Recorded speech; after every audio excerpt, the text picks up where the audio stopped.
చుట్టాలుగా వాడు ఎవరు పాతపల్లి లింగంపేట కదా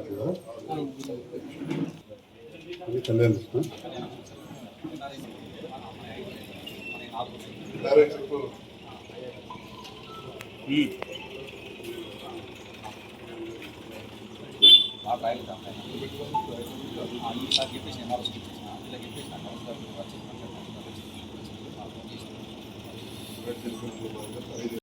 అన్నా ఈ పక్క వాడు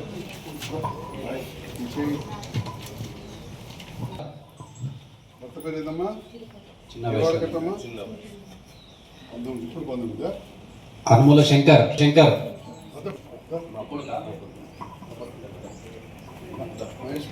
నెక్స్ట్ మొహమ్మద్ ఇఫ్తా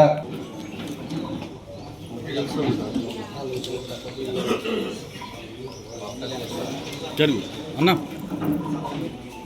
దుబ్బాజ్ సిరి నేను చేస్తాను. కౌలు పిల్లలమ్మా ఓకే నేను కౌలు పిల్లలు రెండు వచ్చినాయి. నెక్స్ట్ హారిక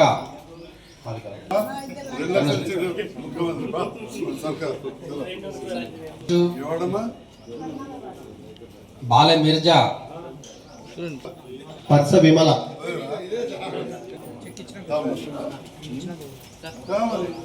పర్స విమల ఉన్నావా మదర్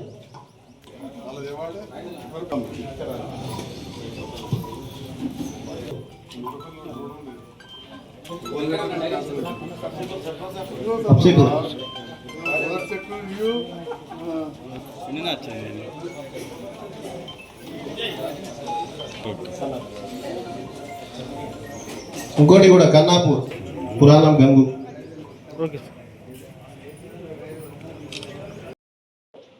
విదేశాల్లో చనిపోయిన వారికి నలుగురికి ఇవ్వడం జరుగుతుంది.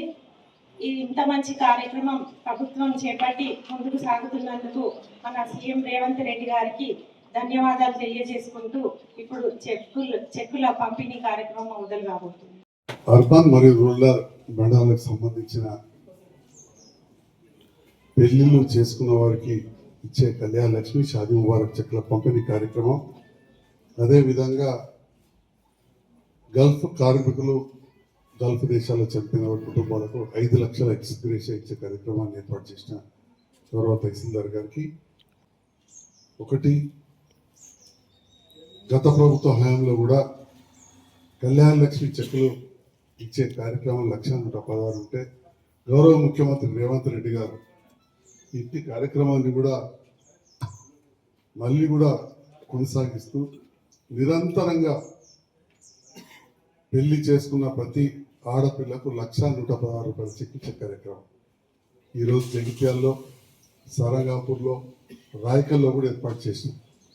అదేవిధంగా ముఖ్యమంత్రి సహాయ నిధి చెక్కులు పెద్ద ఎత్తున పేదవాళ్ళు ప్రైవేట్ హాస్పిటల్లో అడ్మిట్ అయ్యి వారి బిల్లులు తీసుకొస్తే కూడా మేము వాళ్ళందరికీ కూడా ఆ బిల్లులన్నీ కూడా ఇప్పించడం జరుగుతాం. రాష్ట్ర ప్రభుత్వం ఒకవైపు పల్లె దవాఖానాలు, ప్రాథమిక ఆరోగ్య కేంద్రాలు, జగిత్యాల జిల్లా కేంద్రమైన హాస్పిటల్ ఇవన్నీ కూడా బలోపేతం చేస్తూ కొత్త ఏర్పాటు చేసుకుంటూ 100 కోట్లు ఖర్చు పెట్టుకుంటూ కూడా కొత్త డాక్టర్లు కూడా నియమించుకుంటున్నాం. జగిత్యాల పట్టణంలో నేను రాజకీయాలకు రాకముందు గవర్నమెంట్ హాస్పిటల్లో 17 మంది డాక్టర్లు, అలా 3 రాకపోదు. ఇవాళ 134 మంది డాక్టర్లు, 134 మంది, 368 మంది సిస్టర్ అమ్మలు. అంటే ఈ రకంగా వైద్యం బయట